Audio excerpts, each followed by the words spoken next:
अहमद बिलाल महबूब साहब, जो कह रही है तहरीक इंसाफ भी कि जी हम 11 तारीख से पहले ही एतमाद का वोट करा लेंगे, उसके बाद अदालती समाअत होगी और असेंबलियां तहलील कर दी जाएंगी, तो ऐसे ही होने जा रहा है या कहीं ना कहीं अब ये मामला टल ही गया है आपके ख्याल में? जी बहुत शुक्रिया।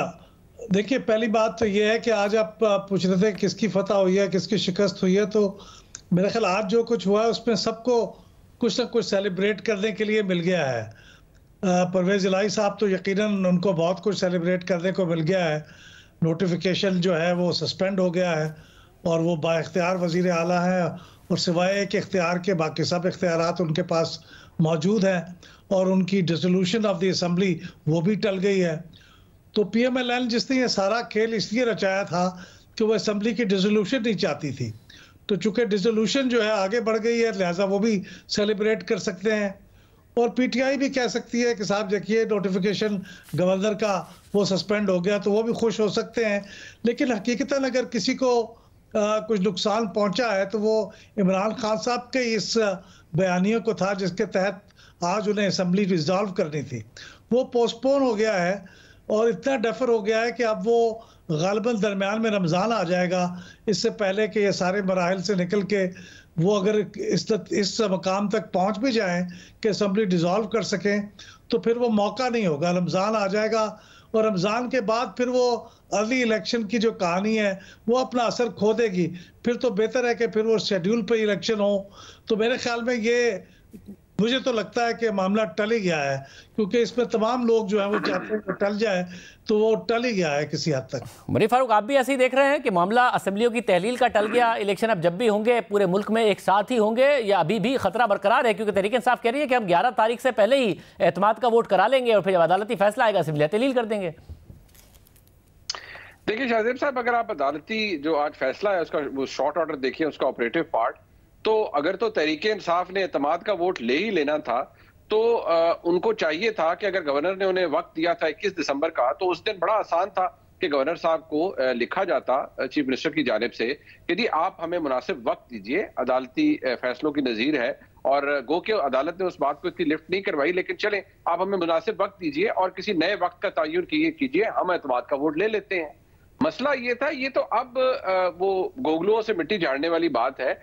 ये एतमाद का वोट तो लेना ही नहीं चाहते थे पाकिस्तान तहरीक इंसाफ के दोस्त और जनाब चौधरी परवेज इलाही साहब को उन्होंने आगे रखा हुआ था। अब मसला ये है कि अदालत ने गवर्नर का हुक्म, सस्पेंशन और अबेयंस के अंदर भी फर्क है। अबेयंस ये है कि उसका सिर्फ ऑपरेशन अभी तक रोका है, ना ही उसको तल्फ किया है, ना ही उसे कोई उस पर कोई उज़र लगाकर उसे सस्पेंड किया है, उसका ऑपरेशन रोका है और ये एक खास तारीख तक रोका गया है। इमरान खान साहब की जमात ने गुज़िश्ता रोज उनकी जानिब से, उनके करीबी जो रुफ़का हैं उनकी जानिब से कहा गया कि गवर्नर के पास तो इख्तियार नहीं थी, वो सेशन जो है वो चल रहा था, कैसे बुला सकते हैं, ये तो स्पीकर का फैसला है। क्या अदालत ने आज ऐसे किसी आर्गुमेंट को कोई एंटरटेनमेंट दी, कोई एंटरटेन किया? जवाब नफी में आता है, इसलिए कि वो क्योंकि वो बात सिरे से बहुत बेतुकी थी। गवर्नर के पास इख्तियार था, गवर्नर ने एक्सरसाइज किया, हाँ वो थोड़ा डिले हो गया है, लेकिन इमरान खान साहब जरूर चाहेंगे। लेकिन जिस तरह अभी अहमद बिलाल महबूब साहब ने पॉइंट आउट किया, अब शायद मामला खटाई में पड़ गया है। बहरहाल इमरान खान साहब आज की तमाम कार्रवाई के नेट लूजर हैं। तहरीक इंसाफ का जो बयानिया है वो पिटा है, वो जो कह रहे थे कि हमने असेंबली तहलील करनी है, ऐसा तो अब कुछ नहीं होने जा रहा। और जो सोच थी कि नहीं जी स्पीकर के पास इख्तियार है, गवर्नर के पास तो है ही नहीं, वो सोच आज बहुत बुरी तरीके से पिटी है और अदालत ने वक्त दिया है अब जो अहम कॉम्प्लिकेटेड कॉन्स्टिट्यूशनल इश्यूज हैं उनकी इंटरप्रिटेशन के लिए कि वो आप 12 तारीख को आए तो हम सब कुछ सुन।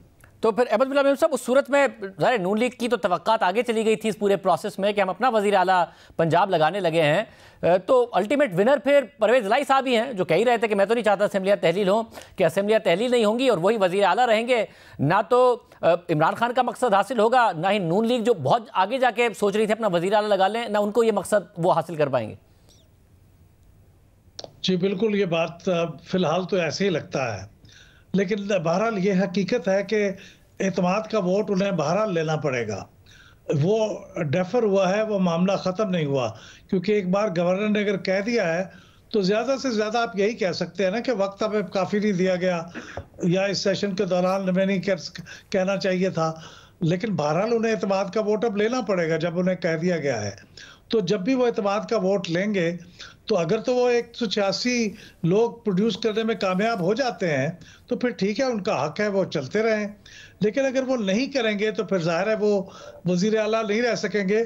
उस वक्त अब PMLN की उम्मीदें शायद एक बार फिर लहलहा उठें और वो दोबारा कोशिश करें, क्योंकि उस सूरत में उनका ख्याल ये है कि इलेक्शन अगर होंगे तो पहले अगर राउंड में वो 186 ना भी सिक्योर कर सके तो दूसरे राउंड में वो सिटिंग एंड वोटिंग जो लोग होंगे उनके वोट में से मेजॉरिटी हासिल कर लेंगे।